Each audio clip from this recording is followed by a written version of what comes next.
பார்க்கும்போது 8ஆம் வசனத்துல பார்க்கும்போது ஒரு ஸ்திரீ தண்ணீர் மொள்ள வந்தால் இயேசு அவளை நோக்கி தாகத்துக்கு தா என்று கேட்கிறார். தொடர்ந்து அந்த இடத்துல நிறைய காரியங்கள் வந்து கொண்டே இருக்கிறது. 15ஆம் வசனத்தை வாசிக்கும் போது அந்த ஸ்திரீ அவரை நோக்கி, ஆண்டவரே, எனக்கு தாகம் உண்டாகாமலும் படிங்க நான் இங்கே வராமலும் இருக்கும்படி அந்த தண்ணீரை எனக்கு தர வேண்டும் என்றார்.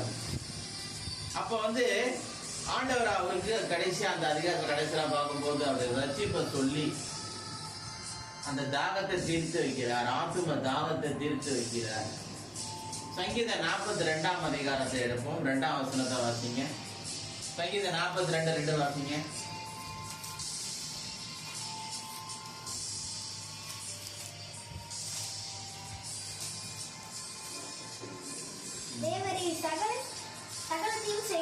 ஆத்மா தேவன் மேல் ஜீவனுள்ள தேவனுடைய மேலே தாகமாய் இருக்கிறது.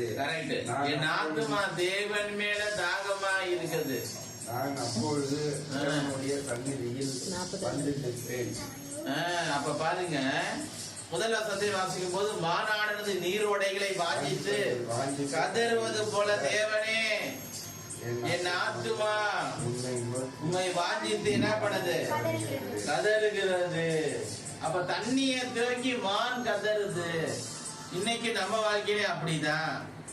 என் ஆத்துமா தேவன் மேல் ஜீவனுள்ள தேவன் மேலேயே தாகமா இருக்கிறது. நான் எப்பொழுது தேவனுடைய சண்டையில வந்து நிற்பேன். அப்ப என் ஆத்துமா எதுல தாகமா இருக்குது? தேவன் மேல தாகமா இருக்கு. தேவன் மேல தாகமா இருக்குது. இன்னைக்கு காலையில நான் இங்க ஜெபம் பண்ணிட்டு இருந்தப்ப ஆண்டவர் என்னோட இந்த வசனத்தை தான் ஆண்டு தெளிவாக பேசினார். தாகம் தீர்க்கப்பட்டோம். எல்லாரும் அவருடைய ஆவியினாலே தாகம் தீர்க்கப்பட்டோம். அப்ப உங்கள் வாழ்க்கையில ஆண்டவர் தாகம் தீர்க்க வல்லமையுள்ள தேவனாக இருக்கின்றார். அதை பண்ணலாமா, இதை பண்ணலாமா மக்கள் இன்னைக்கு என்ன பண்ணிருக்காங்க? ஓடிட்டே இருக்கிறாங்க. இங்கே இருந்து அங்க போறாங்க, கிழக்குல இருந்து மேற்குக்கு போறாங்க, மேற்குல இருந்து வடக்குக்கு போறாங்க, வடக்குல இருந்து தெற்குக்கு போறாங்க. அவங்க தாகம் தீரவில்லை.